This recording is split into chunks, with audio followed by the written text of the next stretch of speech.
Hello, Broken Doll back here again, and we're just finishing up on the airbrush. I like to show as much as I can to use, as much as I can. Now what we're going to do is just put a little bit of cleaner in here, paint thinner I mean. Okay, now we're going to turn it on. We want to do a test to see how well we did. There should be bubbles in the cup. There we go. So we did it right. And that helps to clean it as well. And then you want to just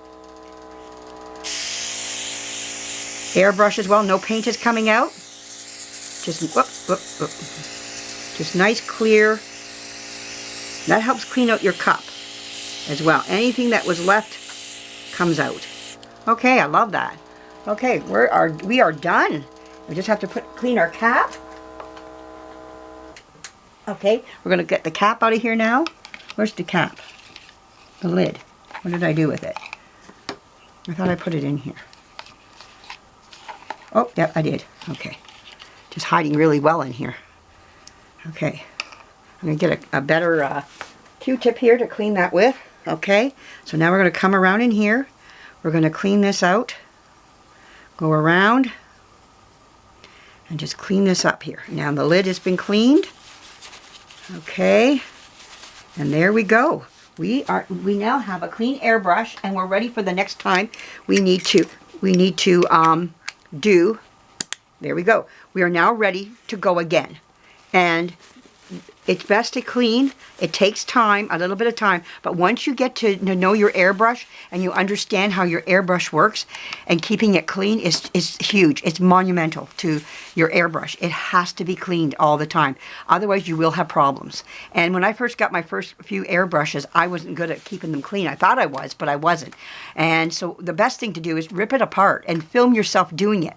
Taking it apart. Don't do it without not filming yourself. And then once you see how you took it apart, then you can put it back together again. You can watch yourself how you took it apart. So that's what I did. I filmed myself, and then I was able to put it back again. I only had to watch it once, and I only watched a few little parts of it. I really got onto this little airbrush really quick. Now there's more complicated airbrushes out there too, but they still do the same thing. You know, I mean, they still act in the same manner and all that. But there are other more higher tech people that are into big art airbrushing. This is not meant for that. This is a little cake. I'll show you what it looks like. This is my airbrush right here. It's a little cake, decorating cake. That's it. Got it off of Amazon. 30, 40 bucks. Something like that, I guess. I can't remember. But like I said, I've had it about 3 or 4 years now. No, even more than that. Yeah, maybe about 4 or 5 years. 4 years, something like that. Anyways, I've had it for quite some time, and I've never had a problem with it. And keeping it clean is the magic to it. That's where is the whole thing. I can't express that enough. And after you keep it clean, you're ready for your next time. Do the bubble bath, spray. If it's not spraying, something's too tight back here, and you got to loosen it up. Sometimes your trigger is too tight, so you have to loosen it up. Sometimes I've done that. I had to go back, take it apart, put it back together again, because sometimes it's just not sitting right inside the gun. And then I fix it to where it needs to be, and I'm fine again. But that's all it is just learn your airbrush and what it can do, and what you like and what you don't like about it. So now I'm going to show you these little doll heads as they're drying here. It won't take them long to dry, because it is a very thin amount of paint. It really is. So let's take a look at them one more time. So here is this one here, the big one. Look how nice that's drying.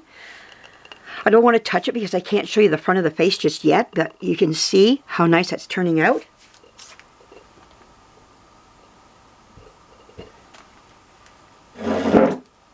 And there's the other one. Very nice. Very nice. Okay, so we've got that part done on 2 of them at least right now. And I'm really happy with that. That is fantastic. And yeah, that's all you have to do. That's all I do with them. And blushing will be coming up, fixing their eyes. Oh, there's still a lot to do. Stringing that one together is going to be great. I can't wait till I start stringing it together, because all its arms and legs are ready to go. And blushing will be next. And we're going to have a good time here coming up. So I hope you enjoyed this. And now what do I do with that extra paint there, that water? Well, again, like I told you, I have a jar back behind me here. That's what I used for cleaning here. Sorry. What I do is I put this, okay, we put that in there. I take this here. Here, let's get that brush back out one more time here. Okay. I want the sediments to go back into here, and they will get heavy and separate. And on top will be clean, somewhat clean paint thinner. So you just let that sit, and that will separate. You can already see the sediments on the bottom here already. There's sediments on the bottom, and that's all you have to do is let it sit and let it sit and just separate. And then once you can use that again. It's very usable, and that way you're not going through so much. What do you call it? You're not going to go through a lot of paint thinner. I was going through mountains of it, and I forgot my dad used to do that. You know, when he painted in the house back in the day when you had to paint with oil in your house. So that's the beauty of it all. And then I just clean up my dish, and we're ready to use it again. There you go, everybody. It's very simple, very easy to do, not hard. I know it looks easy. It can look easy because I know what I'm doing. But the first few times you do this, you're going to be frustrated. You might be anyways. I don't know. I was. I can tell you I was. But I just kept pushing myself to do it. Do it again. Do it again. Do it again. And I finally got, I think, the art down of some of it. Anyways, for what I need. We're not doing big artwork. I'm not anyways. And I'm just doing a little head. You see how big my heads are. So you're just spraying them. And you see on my videos, I'm not shy about it. I showed you how to take it back off again. If I'm not happy, if you're not happy, take it off. Take the paint back off again before it dries. And do it again until you're happy with it. Even my one finger, unknowingly, I touched the side of the head. It left a smudge. You can't fix that. You have to take it off. And it's just how it goes. I don't know how to fix that. Maybe a more professional airbrusher would know. I don't. My big thing is get it off. And it works. So there we go. I hope you enjoyed that. And I'll be airbrushing again. As you know, I got more dolls coming up. And I'll be showing you this all over again. If you didn't get it on this one, you want to see maybe the next one will be even clearer for you. I hope so. And we'll just keep doing it. And repeat is great. That's how we learn, through repetition. We did it as a child. How many times did your mother repeat the alphabets with you? As many times, sometimes you need to see this over and over again. It's just, repetition is really good. I looked at people's videos over and over and over again.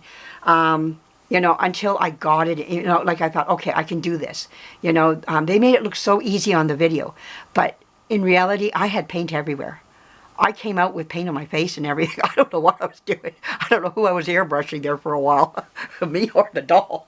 But anyways, yep, there you go. So thank you for joining me. A lot more to come. If you like what you've seen on these 3 videos, there's 3 parts to this, because I was interrupted in there, which I don't mind. My family comes in there, and they need me. I go to them. But 3 parts to this, so I hope you stay through all 3 parts of these and you enjoy them. And I hope I gave some light on airbrushing for you. Give me a thumbs up and a comment, because that's my mail in the air, I call it. So thanks again, and we'll be talking to you again really soon. Bye-bye.